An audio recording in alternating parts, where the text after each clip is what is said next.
کیا خالی اس مہینے کے اندر مجھے اور آپ کو اللہ رب العزت سے ڈرنے کی ضرورت ہے، یا خالی 2 مہینے یا 3 مہینے یا خالی اس سال؟ تو جواب اس کا یہ ہے کہ نہیں۔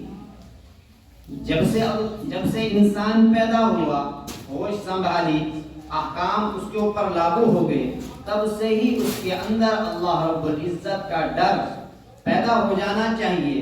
اور رہنا کب تک چاہیے؟ جب تک اس دنیا کے اندر یہ انسان زندگی بسر کرے گا، تب تک اس کے ساتھ ایسا ہی معاملہ رہنا چاہیے۔ لیکن اللہ رب العزت نے خالی 1 مہینہ ہمیں عطا فرمایا، 1 مہینہ کہ تمہارے اوپر یہ روزے فرض کیے گئے، لعلکم تتقون، تاکہ تم پرہیزگار والی زندگی بسر کرو، تقوی والی زندگی بسر کرو۔ کیونکہ انسان پھر اس 1 مہینے کو بے شمار رحمتوں سے اس کو گھیر دیا، ڈھانپ لیا کہ اس 1 مہینے کی اگر تم قدر کرو اور اس 1 مہینے کو ایسے گزارو گے جیسے گزارنے کا اس کا حق ہے، تو یقیناً ہمیں اس 1 مہینے سے بہت زیادہ فائدہ ہوگا۔ اس 1 مہینے سے ہم باقی 11 مہینوں کو بھی اسی طریقے پر گزار سکتے ہیں جس طرح میرا رب مجھ سے چاہتا ہے۔ یہ 1 مہینہ سمجھو ہمارے لیے ایک ٹریننگ سینٹر ہے، ٹریننگ کورس ہے کہ اس 1 مہینے میں اللہ کا حکم آیا کہ صبح صادق سے شام غروب تک آپ نے کچھ نہیں کھانا، جو پانی میرے لیے حلال تھا اللہ کا حکم ہے نہیں پینا، ہم نے چھوڑ دیا۔ جو کھانا میرے لیے حلال تھا اللہ کا حکم ہے نہیں کھانا، میں نے اس کھانے کو چھوڑ دیا۔ اللہ کا حکم اسی کے ساتھ ساتھ ہم کھانے اور پینے میں تو احتیاط برتتے ہیں، لیکن اللہ کا حکم ہے کہ تمہاری زبان کا بھی روزہ ہو، تمہارے کانوں کا بھی روزہ ہو، تمہارے اعضاء کا بھی روزہ ہو، کہ کان سے غلط سنیں گے نہیں، زبان سے غلط بولیں گے نہیں، اور ان قدموں کو غلط جگہ پر لے جائیں گے نہیں، ان ہاتھوں سے غلط چیز پکڑیں گے نہیں۔ ان تمام چیزوں کا روزہ بھی تھا۔ ان تمام چیزوں کا کسی نہ کسی حد تک میں اور آپ اس رمضان المبارک میں ان چیزوں کی بھی احتیاط برتتے ہیں کہ میری زبان غلط بولنے نہ پائے، میری زبان سے کوئی گالی نہ نکلے، میرا کان غلط بات نہ سننے پائے، میرا کان گانے کی آواز نہ سنے، میں اپنی زبان سے کوئی غلط بات نہ نکالوں۔ جب بھی نکالوں، جب بھی میں زبان کا استعمال کروں تو میں قرآن کریم کی تلاوت کے لیے ہی کروں۔ کسی نہ کسی حد تک انسان اس رمضان المبارک کے مہینے میں اپنے آپ کو بچانے کی کوشش کرتا ہے۔ کیوں کرتا ہے؟ میرے رب کا حکم ہے کہ ان تمام چیزوں کا یہ جو مہینہ ہے اس میں آپ نے روزہ رکھنا ہے اور کھانے پینے سے بھی رکنا ہے اور ان تمام چیزوں سے بھی اپنے آپ کو روکنا ہے۔ انسان غور تو کرے، کیا انسان کے اوپر اللہ رب العزت کا یہ حکم نہیں ہے کہ اے انسان تجھے جھوٹ نہیں بولنا، اس کے لیے کوئی روزہ شرط نہیں، تجھے چوری نہیں کرنی، تجھے غیبت نہیں کرنی، تجھے بہتان تراشی نہیں کرنی، تجھے ایک دوسرے کا حق نہیں مارنا، تجھے ایک دوسرے کو تکلیف نہیں پہنچانی۔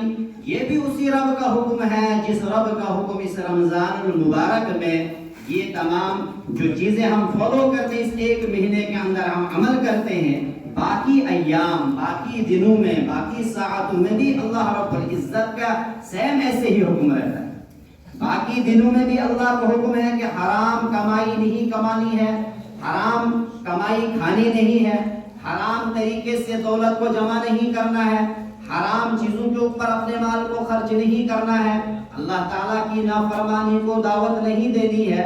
اگر ایک انسان رمضان المبارک میں حلال چیز سے اپنے آپ کو بچا سکتا ہے، یہ انسان سوچتا ہے، اگر کہا جائے، اگر سوچا جائے، کبھی کبھی انسان اپنے آپ میں سوچتا ہے یہ تو زمانہ ہی خراب ہے، اس میں بچنا بڑا مشکل ہے۔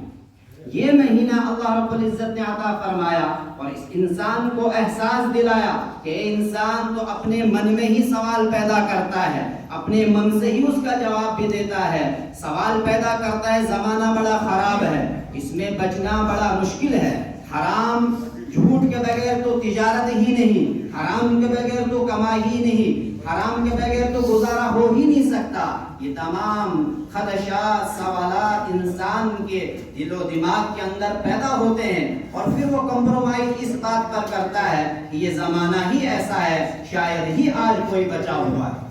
لیکن میرا رب کہنا چاہتا ہے کہ اس ایک مہینے کے اندر ایک انسان اگر تو حلال چیز جو حلال تیرے لیے ہے، باقی ایام میں میرا حکم آیا کہ اس کو صبح صادق سے لے کر غروب تک آپ نے چھونا نہیں، کھانا نہیں، چکھنا نہیں، تو رک گیا، تو کیا اے انسان اگر تو کوشش کرے تو کیا باقی ایام میں، باقی جو زندگی تجھے میسر ہوئی ہے، باقی جو زندگی تجھے عطا ہوئی ہے، کیا حرام چیزوں سے تو اپنے آپ کو بچا نہیں سکتا؟ بالکل بچا سکتا ہے۔ انسان اگر کوشش کرے تو بچا سکتا ہے، تو ہی نہ چاہے تو بہانے ہزار ہیں۔ اگر انسان کوشش ہی نہ کرے، اپنے آپ کو حالات کے حوالے کر دے کہ آج تو حالات ہی ایسے ہیں، آج تو انسان کا بچنا مشکل ہے، ناممکن ہے، میرے ایمانی بھائیوں، پھر انسان نہیں بچ سکتا ہے۔ لیکن اللہ رب العزت نے رمضان المبارک میں جہاں بہت ساری چیزیں، بہت سارے مسائل، بہت ساری چیزیں اس سے ملتی ہیں، بہت سارے نقطے اس سے نکلتے ہیں، وہیں رمضان المبارک سے یہ ایک نقطہ بھی نکلتا ہے جس کا اس وقت بہت ہی خیال رکھنا ضروری ہے کہ انسان حرام کی دلدل میں بہہ چکا ہے، بچ نہیں سکتا، اور پھر اس لیے چھوڑ دیتا ہے، چل دیتا ہے، اپنی گاڑی کو ویسے ہی چلا لیتا ہے کہ حالات ہی ایسے ہیں، مشکل ہے بچنا۔ لیکن میرا رب کہتا ہے کہ اگر رمضان المبارک میں تو ایک حلال چیز سے بچ سکتا ہے میرے کہنے کے اوپر، تو باقی ایام میں میرا حکم تیرے اوپر ہے کہ حرام چیز نہ تو کمائی جا سکتی ہے اور نہ کھائی جا سکتی ہے، نہ اپنے اہل و عیال کو کھلائی جا سکتی ہے، تو انسان بچ سکتا ہے۔ وہیں دوسری طرف رمضان المبارک سے ہمیں ایک نقطہ یہ بھی ملتا ہے کہ انسان، اللہ تعالیٰ کو حکم ہے کہ صبح صادق سے غروب تک کچھ نہیں کھانا۔ اس کے اندر اصل میں اللہ رب العزت چاہتا ہے کہ اس بندے کو بھوک کا احساس ہو، لیکن میں اور آپ خالی ٹائم ٹیبل تو چینج کر لیتے ہیں، لیکن بھوک کا احساس ہو وہ کیسے ہو؟ اصل میں دعوت تھی، اس میں اللہ تعالیٰ کا حکم تھا اس میں کہ کم کھایا جائے، لیکن میں اور آپ صبح سحری میں اتنا کھا لیتے ہیں، اور پھر جب افطاری آتی اتنا کھا لیتے ہیں کہ دن میں بھوک لگنے کی کوئی گنجائش ہی نہیں۔ میرے نبی کا تو فرمان تھا کہ انسان جب کھانا کھاتا ہے کہ کم سے کم ایک حصہ اپنے پیٹ کے اندر خالی رکھے جس سے وہ سانس لے سکے، لیکن ہم اس حصے کو بھی، بلکہ ہمارا بس چلتا اس حصے سے اوپر ہی کھا لیتے ہیں، تو بھوک کا احساس بھی نہیں ہوتا ہے۔ اصل میں اس رمضان المبارک میں اللہ رب العزت یہ بھی چاہتا ہے کہ کم سے کم ہمیں بھوک کا احساس ہو۔ اس سے فائدہ کیا ہوگا کہ ہمیں جب بھوک کا احساس ہوگا تو ہماری آنکھ کھلے گی، کون سی آنکھ؟ دل کی آنکھ کھلے گی، اور ہم چاروں طرف نظر دوڑائیں گے، کہیں ہمارا ہمسایہ بھوکا تو نہیں سویا، کہیں ہمارا پڑوس میں کوئی بھوکا تو نہیں سویا، کوئی بیوہ عورت ہے اس کو کوئی اناج اور راشن کی ضرورت تو نہیں، وہ کئی دن سے بھوکا ہی سو رہی ہے، اپنے بچوں کو ایسے ہی سلا رہی ہے، اور کہیں ہمارے ہمسائے میں چاہے وہ ایمان والا ہو یا غیر ایمان ہو، کہیں اس کو کوئی کسی چیز کی ضرورت تو نہیں، کسی راشن کی ضرورت تو نہیں، اناج کی ضرورت تو نہیں۔ ان تمام چیز، یہ تمام احساسات انسان کے اندر سے ختم ہو جاتے ہیں، مر جاتے ہیں۔ اسی لیے رمضان المبارک ہمیں ایک پیغام یہ بھی دیتا ہے، اے ایمان والو، اے وہ لوگو جو ایمان کا دعویٰ کرتے ہو، جو انسانیت کا دعویٰ کرتے ہو، کبھی آپ نے انسانیت والے کام کیے بھی یا نہیں؟ اپنے میں کھا کے اپنے ہی گھر میں کھایا پیا، مست رہا، پڑا رہا، سوتا رہا، اچھی نیند کرتا رہا، اسی کے کمروں میں نرم صوفوں پر پڑا رہا، لیکن کبھی آپ نے اپنے پڑوس میں دیکھا، اپنے محلے کے اندر نظر دوڑائی؟ کتنے لوگ ہیں جو اپنے محلوں کے اندر نظر دوڑاتے ہیں، گھروں کا چکر لگاتے ہیں؟ کیا دکھتا نہیں؟ بالکل دکھتا ہے کہ میرے محلے کے اندر کون کتنا مالدار ہے، کس کی کیا حیثیت ہے، کس حساب سے وہ کھانے کا ارینج کرتا ہے، کس حساب سے کتنے وقت کا وہ کھانا کھاتا ہے، ہر ایک کو معلوم ہوتا ہے۔ لیکن اصل میں بات یہ ہے کہ وہ بڑا انسان اس چھوٹے کے گھر میں اس لیے نہیں جاتا ہے کہ اگر میں اس گھر میں چلا جاؤں تو میری عزت کا جنازہ نکل جائے گا. کیا میرے نبی، جس نبی کو میں اور آپ ماننے والے ہیں، کیا انہوں نے یہ کام نہیں کیا؟ خلفائے راشدین نے یہ کام نہیں کیا؟ صدیق اکبر رضی اللہ تعالیٰ عنہ کے بارے میں ایک واقعہ بڑا مشہور ہے کہ ایک دن چکر لگا رہے تھے، چکر لگاتے لگاتے دیکھا ایک گھر کے اندر گئے اور وہاں جب پہنچے تو اس عورت کے گھر میں اناج ختم ہو چکا. صدیق اکبر رضی اللہ تعالیٰ عنہ برابر اس عورت کی خدمت کرتے تھے، اس کے گھر میں اناج پہنچاتے تھے، کھانا بناتے تھے، برتن دھوتے، جو بھی گھر کے کام ہوتے تھے. جب ان کا انتقال ہو جاتا ہے، فاروق اعظم کا دور آتا ہے، فاروق اعظم بھی جاتے ہیں چکر لگانے، ایک عورت کو مغموم حالت میں دیکھتے ہیں، پریشان حال، اور اس عورت سے اجازت چاہتے ہیں، کیا مجھے اندر آنے کی اجازت ہے؟ وہ عورت کہتی ہے اجازت نہیں. اصرار کرنے کے بعد اجازت ملتی ہے. پوچھتی ہے اتنا غصہ کیوں، کیا حالات ہیں؟ پھر بتاتی ہے کہ حالات کیا ہیں کہ کئی دن سے فاقہ چل رہا ہے، کئی دن سے بھوکے ہیں بچے، کئی دن سے فاقے کی حالت میں ہیں. اور پھر ساتھ میں یہ بھی بولتی ہے کیا آپ نے کوئی میسج، کوئی سندیش نہیں بھیجا حاکم وقت کو؟ کہا حاکم وقت کون ہے؟ کہ مجھے پتا ہے، عمر ہے. کہا اگر آپ کو پتا ہے تو بھیج دینا تھا. کہ یہ اس کو خبر رکھنی چاہیے تھی کہ میرے گھر میں فاقے چل رہے ہیں، میری رعایا میں فاقے چل رہے ہیں. اگر اس کو یہ خبر رکھنے کی طاقت نہیں، اس کو کس نے کہا کہ حکومت چلائے؟ تو یہ حال تھا ہمارے. جس تاریخ کو ہم پڑھنے والے ہیں، جس سیرت کو ہم پڑھنے والے ہیں، جس نبی کے ہم ماننے والے ہیں، جن صحابہ کے ایمان کے اوپر ہم فخر کرنے والے ہیں، ان صحابہ کو تو عمل یہ تھا. لیکن میرا اور آپ کا عمل کیا ہے کہ غریب کے ساتھ ہاتھ ملاتے ہوئے ہمیں شرم محسوس ہوتی ہے. یہ حقیقت ہے کہ اگر میں نے اس کے ساتھ ہاتھ ملا لیا تو میری عزت گر جائے گی. یہ کہاں کا دین ہے؟ یہ کہاں کا انصاف ہے؟ یہ روزہ، یہ رمضان المبارک، یہ ہمیں یہی درس دیتا ہے، برابری کا درس دیتا ہے. یہ جو مسجدیں ہیں یہ بھی ہمیں یہی درس دیتی ہے. ان مسجدوں میں کیا اللہ رب العزت، ہم گھر میں نماز پڑھیں گے، کیا ہماری نماز قبول نہیں ہوگی؟ کیا میرا رب وہاں پر نہیں ہے؟ میرا رب تو ہر جگہ ہے، سب جگہ ہے. جہاں تم اس کو سجدہ کرو خالص نیت کے ساتھ، اسی کو سجدہ کرو. وہ تو سننے والا ہے، وہ تو دیکھنے والا ہے. لیکن اسلام نے مساجد کا حکم کیوں دیا؟ کبھی غور کیا، کبھی سوچا؟ یہ اسی لیے دیا کہ یہاں پر ہم ایک دوسرے کے درد کو، ایک دوسرے کی مصیبتوں کو ہم پہچان سکیں، ہم جان سکیں کہ فلاں ساتھی آ رہا تھا، آج نہیں آیا، کیا وجہ ہے، خیریت ہے، تاکہ ہم اس کی خیریت کو پوچھنے کے لیے چلے جائیں. کتنے بھائی اس بات کے اوپر عمل کرتے ہیں؟ یا اللہ کے نبی صلی اللہ علیہ وسلم کے دور میں ایسا نہیں ہوتا تھا کہ ایک صحابی نہیں آئے، پوچھا کہاں ہے تو پتا چلا، صحابی کسی نے بتایا کہ اصل میں ان کے گھر میں ایک آتے تھے لیکن جلدی نکل جاتے تھے، کہ گھر میں ایک ہی کپڑا ہے، ایک ہی کپڑا ہے. پہلے یہ شوہر آتا ہے، نماز پڑھتا ہے، پھر دوڑ کر بھاگ کر گھر جاتا ہے، اپنی اہلیہ کو یہ کپڑا دیتا ہے، پھر وہ نماز ادا کرتا ہے. یہ ہم اس دین کے ماننے والے، یہ ہماری ہسٹری ہے، یہ ہمارا بیک گراؤنڈ ہے. لیکن آج انسان دنیا کی روش میں بہ گیا، دنیا کی روش میں بہ گیا، اتنا بہ گیا کہ دین کو بھی نئے طرز پر جینا چاہ رہا ہے، دین کے اوپر بھی عمل کرنا چاہ رہا ہے. لیکن چاہ رہا ہے کہ دین کے اندر بھی کوئی امپرومنٹ ہو جائے، دین کے اندر بھی کوئی، جس طرح دنیا کے اندر انسان کہہ رہا ہے کہ دنیا بہت آگے نکل چکی ہے. لیکن میرے ایمانی بھائیوں، دین کے اندر اگر ترقی چاہتے ہو تو ہمیں پیچھے سے پیچھے والا دور دیکھنا ہوگا، نبی کا دور دیکھنا ہوگا، خیر القرون کا دور دیکھنا ہوگا، صحابہ کرام خلفائے راشدین کا دور دیکھنا ہوگا، تو دین کے اندر ترقی ہوگی. جس طرح دنیا کا نظریہ ہے کہ دنیا میں ترقی چاہتے ہو اپنے سے آگے والے کو دیکھو، لیکن آج یہ انسان دین کے معاملے میں بھی اپنے سے آگے جا رہا ہے کہ آگے والوں نے کیا کیا میں بھی یہی کر لیتا ہوں. چند مثالیں ہیں میرے سامنے. میں نے کسی مکتب فکر کو ٹھیس نہیں پہنچانی ہے، لیکن یہ میرا مشاہدہ ہے، بلکہ میں نے پوچھا چند ساتھیوں سے، وہ رفع دین نہیں کرتے تھے. اگرچہ اللہ کے نبی صلی اللہ علیہ وسلم سے ثابت ہے، بات وہ کہنا نہیں میں چاہ رہا ہوں، اس کو کوئی اپنی طرف نہ لے. چند دنوں کے بعد میں نے دیکھا وہ رفع دین کر رہے ہیں.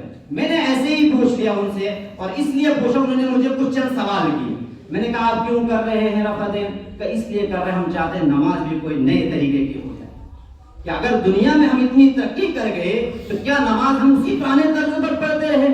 ارے میرے ایمانی بھائی، یہ ہماری نیت ہے.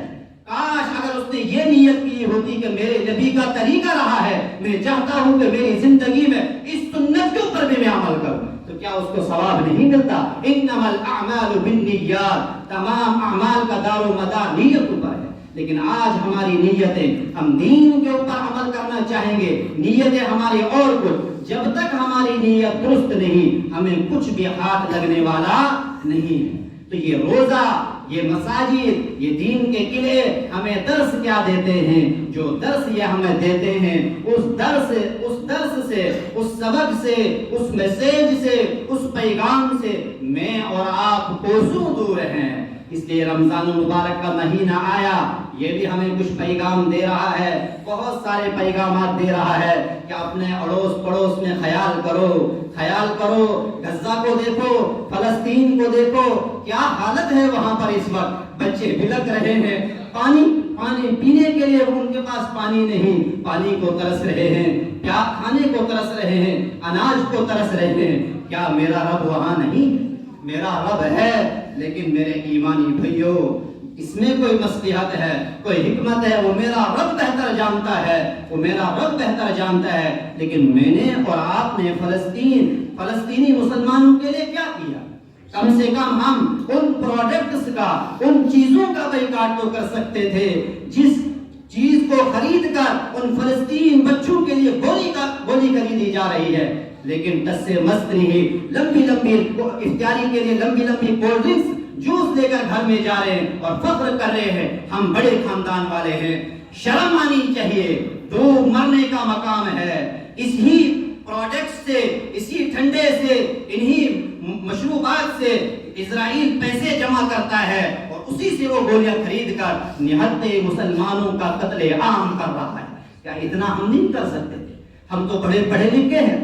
ایکسپائری ڈیٹ تو ہم چیزوں کے اوپر دیکھتے ہیں، برانڈز کے اوپر دیکھتے ہیں. کیا کبھی کوشش کی سرچ مارتے؟ ہم تو بڑے مفتی بنے پھرتے اس موبائل کے اوپر. کیا اس گوگل بابا کے اوپر کبھی سرچ کرنا تھا کہ یہ جو پیپسی ہے یہ کس کا پروڈکٹ ہے، یہ جو مشروبات ہے یہ کس کا پروڈکٹ ہے؟ جہاں پر ہم نے عقل استعمال کرنی تھی وہاں پر ہم عقل استعمال کرتے نہیں. لیکن جہاں پر عقل ہم نے استعمال نہیں کرنی تھی، علماء کی رہبری میں چلنا تھا، وہاں ہم مفتی بن جاتے ہیں. کم سے کم ان چیزوں کا ہم بائیکاٹ کریں. ویسے بھی یہ صحت کے لیے مضر ہے. کسی بھی ڈاکٹر سے آپ پوچھیں، کسی بھی حکیم سے آپ پوچھیں، کسی بھی ماہر اطباء سے پوچھیں، ویسے بھی یہ صحت کے لیے بڑی ہانیکارک ہے، بڑی مضر ہے. انہی چیزوں کا ہم استعمال کرتے ہیں. لیکن ہم نے اس لیے نہیں چھوڑنی ہے کہ یہ صحت کے لیے مضر ہے، بلکہ ہم نے اس نفرت سے چھوڑنی ہے کہ یہ اسلام کے دشمن کی بنائی ہوئی چیزیں ہیں. اس لیے ہم اسلام کے ماننے والے ہیں. میرے نبی کا وہ فرمان کہا گیا، کیا ہمارے دل و دماغ میں وہ فرمان نہیں ہے کہ ایمان والا ایک جسم کے مانند ہوتا ہے؟ ایک جسم میں، ایک انگ میں تکلیف ہو جسم کے اندر تو پوری باڈی کے اندر کرنٹ آ جاتا ہے، پوری باڈی بے چین اور بیقرار ہو جاتی ہے. کہاں گئی وہ اعمال جن اعمال کے اوپر مجھے اور آپ کو عمل کرنا تھا، اس انسانیت کو جگانا تھا، امت بن کر رہنا ہے. لیکن افسوس آج ہم پوچھتے ہیں ایک دوسرے سے 8 پڑھیں کہ 20 پڑھیں، 12 پڑھیں کہ 20 پڑھیں، ہاتھ کہاں تک اٹھائیں کہاں تک نہیں اٹھائیں. میرے ایمانی بھائیوں، جو جس مکتب فکر سے ہے، جو جس حدیث کے اوپر عمل کر رہا ہے اس کو کرنے دو، لیکن دلوں کے اندر نفرتوں کو نکال دو. یہ ایسا زہر ہے کہ بھائی کا نہیں رہا. تمام ایک دوسرے کے دشمن بن گئے اور باطل چاہتا بھی ہے کہ یہ مکتب کے مسائل میں بھٹکتا رہے اور ہم اس سے فائدہ اٹھاتے ہیں. میرے ایمانی بھائیوں، وقت کی اہم ضرورت ہے. ایک مشت ہونا، ایک پلیٹ فارم پر جمع ہونا. ہمارا رب ایک ہے، ہمارا نبی ایک ہے، ہمارا قرآن ایک ہے. لیکن کوئی کس ذہن سے سوچ رہا ہے کہ یہ وہابی، وہ بریلوی، وہ دیوبندی، وہ اہل حدیث، وہ فلاں. میرے نبی نے تو کہیں قرآن میں ایسا ذکر نہیں کیا. میں نے پہلے بھی کہا کہ اگر دین کے اندر ترقی چاہتے ہو تو خیر القرون کا دور دیکھو، اس کے اندر ان تمام باتوں کا کہیں دور دور تک ذکر نہیں ہے۔ اس لیے ضرورت ہے وقت کی قرآن کے اوپر جمع ہونے کی، فرمان نبی کے اوپر جمع ہونے کی، اور جب انسان اس نیت کے ساتھ جڑے گا انشاءاللہ دلوں کے اندر محبتیں پیدا ہوں گی۔ ہم خود ہی ایک پلیٹ فارم پر نہیں ہے، دوسروں کی ہم کیا مدد کریں، دوسروں کے لیے ہم کیا درد سنائیں۔ اللہ رب العزت کہنے سننے سے زیادہ عمل کرنے کی توفیق عطا فرمائے۔ رمضان المبارک کے جو جو مقصد ہے، جو پیغامات ہیں، اللہ رب العزت سمجھنے کی توفیق عطا فرمائے، پھر اس کے اوپر عمل کرنے کی توفیق عطا فرمائے۔ چند مدارس سے علماء آئے ہوئے ہیں چندے کے سلسلے میں، ان کے مدارس کا تعاون کرتے ہوئے جائے۔